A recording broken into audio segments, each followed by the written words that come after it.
അസ്സലാമു അലൈക്കും വറഹ്മത്തുള്ളാഹി. അൽഹംദുലില്ലാഹി റബ്ബിൽ ആലമീൻ. വസ്സലാത്തു വസ്സലാമു അലാ അഷ്റഫിൽ മുർസലീൻ വഅലാ ആലിഹി വസഹ്ബിഹി വസല്ലം. അൽ മാലു വൽ ബനൂന സീനത്തുൽ ഹയാത്തിദ് ദുനിയ. ധനവും മക്കളുമെല്ലാം ഈ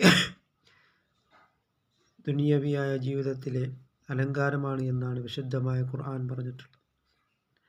അതുകൊണ്ട് നാം മാതാപിതാക്കളോട് നല്ല രീതിയിൽ നാം പെരുമാറും.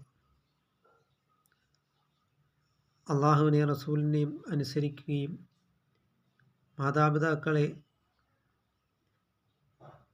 അനുസരിച്ച് ജീവിച്ചെങ്കിൽ മാത്രമേ നമുക്ക് ദഖലൽ ജന്ന സ്വർഗത്തിൽ പ്രവേശിക്കുവാൻ കഴിയുകയുള്ളൂ. മാതാപിതാ ഗുരു ദൈവം എന്നിങ്ങനെയാണ്. അങ്ങനെ ഇന്നത്തെ ആധുനിക സമൂഹത്തിൽ ലഹരിക്കടിമപ്പെട്ടുകൊണ്ട് അതിക്രൂരമായി സ്വന്തം മാതാവിനെയെന്നോ പിതാവിനെയെന്നോ ധാരണയില്ലാതെ അതിക്രൂരമായി കൊല്ലുന്ന അവസ്ഥയാണുള്ളത്. അതിനാൽ മാതാപിതാക്കൾ മക്കൾക്ക് നല്ല വിദ്യാഭ്യാസങ്ങൾ കൊടുക്കുക,